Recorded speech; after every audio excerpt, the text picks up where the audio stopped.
Assalamualaikum warahmatullahi wabarakatuh. Perkenalkan, nama saya Adi Aman Halif dari Prodi Pendidikan Sejarah semester 5. Saya di sini akan mengenalkan tentang pengenalan PLP1 atau pengenalan lapangan persekolahan. Di sini ada sistemnya, yaitu wawancara dengan guru-guru dan kepala sekolah. Dan di sini yang saya akan wawancara adalah guru pendidikan sejarah dan guru bimbingan konseling. Oke, mau bagaimana kelanjutannya? Mari kita. Assalamualaikum warahmatullahi wabarakatuh. Perkenalkan, saya Adi Aman Halif dari Pendidikan Sejarah 5B. Saya di sini bersama Ibu Supati. Saya di sini akan menanyakan tentang beberapa hal yang ada di sekolah ini. Yang pertama yaitu dalam sistem penilaian yang diberikan kepada siswa, bagaimana yang harus dilakukan oleh siswa tersebut? Apakah harus menyelesaikan tugas yang diberikan oleh guru atau ada yang lain? Pada dasarnya memang kalau di sini untuk sistem penilaian itu siswa harus menyelesaikan tugas-tugasnya, ya. Tapi memang kan kendalanya bahwa kalau sekarang kan di masa pandemi kita toleransinya sangat sangat luas lah. Karena apa? Karena kan sampai mungkin kita tengah malam aja masih menerima tugas siswa, walaupun terlambat tetap diterima. Yang penting tugas itu terkumpul gitu loh. Jadi kita memberikan selang waktu yang cukup buat siswa untuk menyelesaikan tugas-tugasnya. Karena itu memang kalau tidak ada tugasnya ya berarti nilainya nggak ada. Karena kan kalau pandemi ini kita malah kayak 24 jam ngajarnya. Iya, sampai tengah malam, kadang ada sampai batas 24.00 gitu kan gitu. Itu seperti itu. Apa ada tugas lain tuh, misalkan nggak cuma tugas, apa ada yang lain gitu, apa misalkan suruh buat video? Oh ada. Kalau untuk beberapa mapel memang ada yang buat video. Kalau juga ada yang praktek membuat untuk pelajaran sejarah ya, atau mata pelajaran lain. Boleh Pak aja sebenarnya, tapi kalau sejarah juga bisa mungkin apa. Biasa kalau kita selain tugas ya mereka membuat, kadang ada yang buat suruh geografi tokoh dan sebagainya. Kalau untuk pelajaran ekonomi itu ada yang juga membuat kayak pos bunga tuh nih. Itu juga mereka bikin di rumah terus dikumpulkan sekolah gitu. Baik, lanjut ke pertanyaan kedua.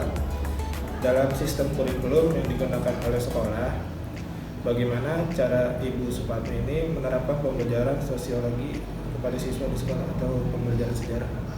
Terkait dengan kurikulum yang sekarang, berarti kan kurikulum yang sudah maksudnya RPP-nya lebih fleksibel kan, dalam pengertian bahwa seorang guru itu diberikan kebebasan atau keleluasaan untuk menentukan apa yang diberikan oleh siswa.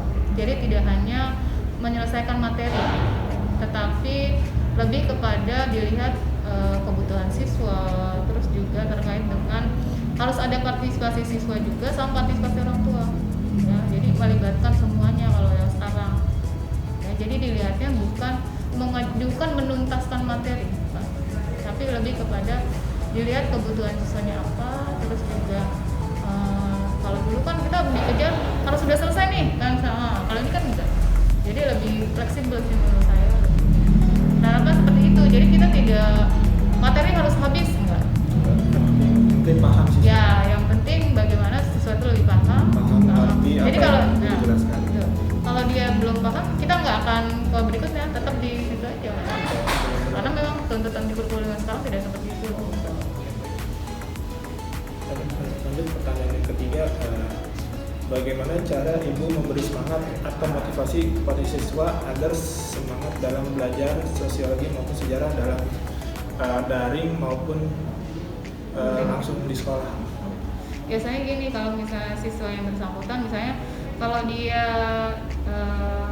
tugas yang baik, itu biasanya kita beri apresiasi dalam pengertian apakah kita beri tambahan nilai kan gitu, kita beri ucapan memberikan semangat lah, ya betul loh. Terus kalaupun misalnya siswa itu misalnya dia salah, tidak kita langsung bilang salah enggak, tapi coba deh diulang lagi, dikoreksi lagi ya. Jadi kita tidak langsung menyalahkan, tapi memberikan sesuatu yang lain kepada siswa yang bersangkutan untuk coba deh pertanyaan itu kan ini, coba deh lihat jawaban kamu gitu. Ntar pas itu dia akan menemukan sendiri, oh iya ya Bu, saya salah gitu. Jadi kita tidak kalau sekarang kamu salah ini nih, enggak. Tapi dikembalikan lagi kepada siswa, coba pertanyaan ini bukan A, coba jawaban kamu coba apa? Oh iya ya Bu. Nah seperti itu kalau sekarang. Cara mengingatnya ya baik-baik aja ya, jangan kayak zaman dulu. Iya, kalau zaman dulu mungkin kamu salah gitu, enggak. Kalau sekarang nggak bisa. Dulu kan pukul gitu mah. Oh kalau dulu ya saya dulu fisika gitu. Ketika kita nggak PR hambat gitu. Kalau sekarang nggak bisa. Ya sekarang siswa itu diberikan tadi bahwa melibatkan siswa, melibatkan orang tua. Biar nggak trauma juga ya Bu tentang pada siswa yang misalkan malas atau ini. Oh, kalau yang malas biasanya kita gini dibalik gini, oh kamu rajin banget sih nak gitu. Iya gini bisa, ini kamu rajin, ini sangat rajin, ini luar biasa rajinnya gitu. Kalau yang sangat malas jadi kita bilang, kamu luar biasa ya rajinnya gitu. Ketika kan gitu, yang bener Bu, kan bukannya kita balik, ntar anak kan malah begitu, malah akan merasa bahwa oh iya berarti sekarang udah ada satu anak namanya perempuan namanya Alia Mijiko. Kalau pelajaran kebetulan sosiologi sama sejarah, emang nih tugas-tugasnya malas banget ngumpulin. Pas sering kita gini, Alia kok cantik-cantik rajin bener. Alasan gini langsung kata gini, oh ibu mah bisa aja kata gitu. Padahal terbalik ya Bu kata gitu. Dan juga mungkin biar memotivasi mereka agar ya ada sedikit semangat belajar lah ya. Iya, jadi sebenarnya ini kan perkataan kita kan doa. Jadi kalau kita bilang kamu malas, nanti anak itu akan malas terus. Tapi ketika kamu rajin nih sekarang udah mulai rajin, akan termotivasi apa dia rajin gitu. Kalau dibalik gitu loh kayaknya seperti itu. Kalau dulu kan kita begitu. Diubah ya. Iya, kalau dulu kan kita gini, kamu malas bener gitu. Kalau kita kan sekarang, kamu sekarang rajin ya. Kamu rajin sekali gitu. Sampai tugas-tugas itu nggak dikerjain. Gitu. Jadi gitu. Sekarang begitu saya kan mulai begitu gitu. Dan sekarang alhamdulillah, maksudnya pelan-pelan udah menunjukkan bahwa anak ini mulai meet, Zoom, udah rajin, tugas-tugas. Ada perubahan sedikit demi sedikit lah ya. Iya, ada perubahan yang ke kitanya juga harus mulai berubah ternyata. Kalau dulu kan saya galak. Kalau sekarang saya udah mulai agak adaptasi nih. Oh ya nggak bisa nih. Nggak bisa begini terus ya, karena betul. Mempengaruhi siswanya juga. Iya betul. Kita gini takut buat nih galak. Aduh, pada saya biasa aja. Terima kasih Bu atas waktunya sudah mau diwawancara oleh saya. Ya, maaf kurang lebihnya mohon maaf. Wassalamualaikum warahmatullahi wabarakatuh. Waalaikumsalam. Terima kasih juga. Mohon maaf kalau ada jawaban yang kurang-kurang lah, dimaafkan ya. Ya, selamat datang untuk teman-teman. Kita akan lanjutkan lagi bersama Putri ya Bu. Sebagai wakil kurikulum SMA Keluarga Widuri, saya selaku perwakilan teman-teman terima kasih sekali sudah meluangkan waktunya Bu untuk kita untuk wawancara mengenai kurikulum yang ada di SMA Keluarga Widuri. Nah, mungkin saya memperkenalkan diri dulu agar kita terkenal. Saya Dian Hardianto dari mahasiswa program studi Pendidikan Sejarah. Mungkin kan? Saya Putri Lasari dari Prodi Pendidikan Konseling. Saya Dian Hardianto dari Prodi Pendidikan Sejarah. Saya Andi Rifali dari Prodi Pendidikan Sejarah. Saya Ali Mardi Musyabana dari program studi Pendidikan Sejarah. Saya Muhammad Asnatika Sabuda dari program studi Pendidikan Sejarah. Nah, jadi kita di sini lintas prodi. Seharusnya ada 7 orang, tetapi 1 orang tidak bisa hadir karena pindah ke PLP di luar Jakarta. Nah, mungkin kita akan masukin ke pertanyaan pertama berkaitan tentang latar belakang Bu. Nah, mungkin kita mau tahu lebih lanjut dari Putri terkait bagaimana sih Bu latar belakang berdirinya SMA Keluarga Widuri.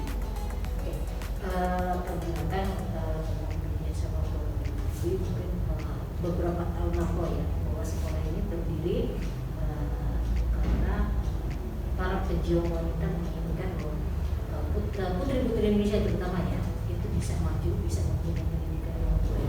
Jadi dulunya itu tidak bernama SMA tapi bernama sekolah perguruan wanita, khusus wanita itu wanita. Lambat tahun semakin hari barulah kita ada beberapa jurusan, ada beberapa ya dari pertama dari SMK baru ke SMA ya. Juga itu dari dulu kita pernah di Diawana di sana hanya sama putri semua, begitu kita pindah kemari baru dicampur ada beberapa. Jadi bisa dibilang bahwa dulunya bahwa Laskar Wanita itu kan dulu wanita Indonesia punya pendidikan yang sama dengan kita bernama adalah keluarga Bidun. Karena berdiri adalah semuanya wanita. Sekarang baik guru ataupun staf semuanya, yayasan dan sahabat murid, kita betul tidak ada lagi istilah hanya putri bersama putra. Terima kasih untuk jawabannya mungkin dan ke Bagaimana prinsip tata kerja di sekolah dan strategi organisasi? Prinsip di sekolah. Prinsip di sini kita sekolah memang maksudnya gini ya, kalau menurut saya bukan lebih ke prinsip ya, tapi bahwa sekolah mempunyai manajemen masing-masing sekolah punya manajemen. Bahwa kita untuk sekolah SMA sendiri dari sisi manajemen itu punya sebenarnya bahwa peraturan untuk guru untuk anak siswa itu berbeda-beda, dan kita mencoba bahwa bisa dibilang kita pengen menangani siswa ataupun mahasiswa itu tidak dengan secara tanda kutip ya. Jadi kita mencoba dengan sistem pendekatan, karena kita berharap bahwa semua anak kita bisa layani, baik yang mampu ataupun yang tidak mampu. Jadi bisa dibilang bahwa prinsip tadi bahwa kita pengen merangkul semua lingkungan masyarakat, karena yang bersekolah di kita ada semua tadi tidak hanya dari kalangan pun, tapi ada kalangan dari semua kita coba. Dan bisa dibilang kita coba membantu mereka dengan beberapa bantuan pemerintah, tapi dengan bantuan pemerintah kita tidak membedakan satu dengan lain. Semua mempunyai porsi yang sama, semua punya penanganan yang sama. Jadi bahwa penanganan ini begitu orang tua menitipkan ke kita, semuanya sama. Tidak ada yang spesial karena status sosialnya gimana, tidak, tapi semuanya posisinya sama. Guru pun punya istilahnya punya tata tertib atau kode etik sendiri. Guru punya peraturan jam berapa beliau hadir, jam berapa untuk beliau pulang, dan segala macam tata tertib anak pun sama. Semuanya kita atur di saat awal tahun ajaran baru, semua masyarakat di lingkungan sekolah akan tahu porsinya dari mulai pimpinan sampai dengan bawahan, dan mulai dari anak-anak pun mereka akan tahu step itu sampai mereka bisa dibilang baik selama 1 tahun mereka tahu peraturan apa yang mereka harus taati dan mereka harus bagaimana. Baik, selanjutnya saya mau bertanya, bagaimana cara Ibu sebagai wakil kurikulum mensosialisasikan atau mengimplementasikan disiplin dalam belajar kepada warga sekolah? Oke, untuk sosialisasi seperti itu. Jadi untuk mensosialisasikan kegiatan sekolah atau cara pembelajaran itu, biasanya kalau di kelas 10 kita ada masa MPLS, terus kita kenalkan gimana pola belajar kita segala macam anak, apa yang harus kita lakukan, dan itu pun tidak hanya anak, kita pun mengadakan sosialisasi ke orang tua. Kita mengadakan sosialisasi ke orang tua, kita kasih tahu bahwa ini loh program kita selama 1 tahun, dan anak juga harus tahu oh kapan mereka mengadakan ulangan harian, kapan mereka PTS, atau kapan mereka, jadi mereka sudah tahu alurnya. Jadi kita jelaskan berhak dengan anak. Misalkan di awal tahun kita sudah menjelaskan, tetapi kadang-kala di saat kita ingin mengadakan suatu kegiatan, misalkan ulangan harian, kita ingatkan kembali dulu mereka. Kita kasih tahu lagi bahwa besok kalian akan melaksanakan kegiatan ulangan harian 1. 2 minggu depan kita akan mengadakan kegiatan tengah semester seperti saat sekarang. Itu kita sosialisasikan. Kita kasih tahu ke anak-anak ataupun ke orang tua. Dan misalnya bapak ibu guru juga tahu set itu. Oke, bulan kesekian kita akan mengadakan kegiatan apa, bulan kesekian kegiatan apa untuk proses penilaian.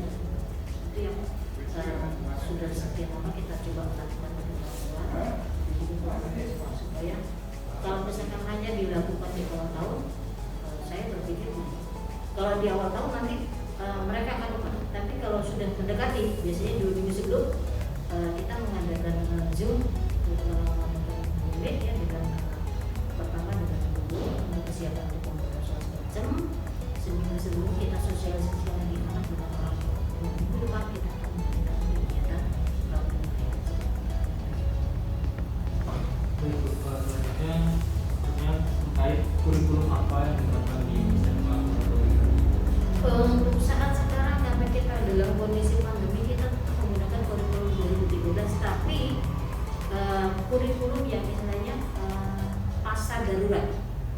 disesuaikan. Jadi bisa dibilang kalau full kurikulum 2013 mungkin kita belajar dari mulai jam 6.30 sampai dengan pukul 14.30. Tapi karena kondisi dalam kondisi COVID ini kita pembelajaran semua BDR di rumah dan durasinya untuk satu jam pelajaran itu hanya sekitar 30 menit. Itu yang sudah berjalan. Dengan saat sekarang karena kita baru hari ini kita ada PTM atau tatap muka tapi terbatas, mereka hanya 2 jam, benar-benar 2 jam, bukan artinya 2 jam pelajaran tapi 2 jam. Jadi mereka datang tadi pagi start jam 8 jam 10 jam 10. Jadi kita bagi dua sesi. Jadi itu kurikulum yang kita lakukan di sekolah. Jadi di saat dulu kita pakai kurikulum 2013, tapi saat sekarang kita pakai kurikulum 2013 tapi menggunakan masa darurat. Selanjutnya kan seberapa efektifkah kurikulum yang diterapkan untuk peserta didik di SMA Keluarga Wiguri? Seberapa efektif? Gini, kurikulum ini kan bisa dibilang sudah suatu yang baku ya dari dinas bahwa ini loh modelnya seperti ini. Tapi sekolah dikasih kesempatan untuk mengulik. Bisa dibilang untuk efektif. Tapi dalam kondisi seperti ini bisa dibilang itu secara real nyata ya. Untuk saya itu bisa dibilang masih agak kurang efektif karena penyampaian kita ke anak itu kurang bisa dibilang kurang. Walaupun dari segi kurikulum kita sudah mengasih ini materi esensialnya seperti ini, ini harus seperti ini. Mungkin secara administrasi oke. Itu secara real nyatanya itu banyak kendala. Anak tidak fokus, ada kurang mengenai segala macam. Bisa dibilang kalau dari segi administrasi efektif, cuma dari segi nyata untuk kita belajar itu masih banyak beberapa sisi yang bisa dibilang kurang. Kondisi pembelajaran yang sinkron dan Ya Bu, yang terakhir nih di SMA Keluarga Wiguri ada masih kegiatan-kegiatan yang diberikan kepada siswa untuk penunjang dari kurikulum. kegiatan siswa yang mengikuti kegiatan ini kan ada yang hanya kegiatan menyangkut ke posisi akademik, ada yang akademik. Kalau untuk akademik kita seperti misalkan golongan harian ataupun PTS macam itu masuk di akademik. Tapi yang akademik beberapa anak itu kita libatkan untuk webinar. Kemarin anak mengikuti webinar tentang literasi Pancasila. Jadi di sana untuk menambah mereka masa bahwa literasi itu perlu untuk mereka bisa menulis segala macam. Dan belum lama lagi mereka mengikuti webinar tentang kesiapan ANBK. ANBK di sana mereka harus apa itu namanya literasi itu numerisasi. Jadi bisa dibilang bahwa anak-anak untuk pelatihan ataupun kegiatan itu memang lagi adakan, cuma berbeda jenjang. Kelas 10, kelas 11 keduanya itu berbeda jenjang semua. Kalau di kelas 10 kemarin hanya full di literasi. Kelas 11 kemarin lebih arahnya ke ANBK, sedangkan untuk kelas 12 kesiapan mereka untuk di TBK. Jadi ada ANBK, jadi itu kita bisa dibilang bekerja sama dengan apapun ya. Jadi ada kemarin dari guru lah, dari Kominfo segala macam untuk memposisikan kita yang bisa dibilang menunjang untuk yang kita angkat. Oke, Bu, itu saja yang kita pertanyakan atau kita ajukan pertanyaannya. Mungkin sekian dan terima kasih Bu udah berkenan diwawancarai oleh kami. Sama-sama, terima kasih.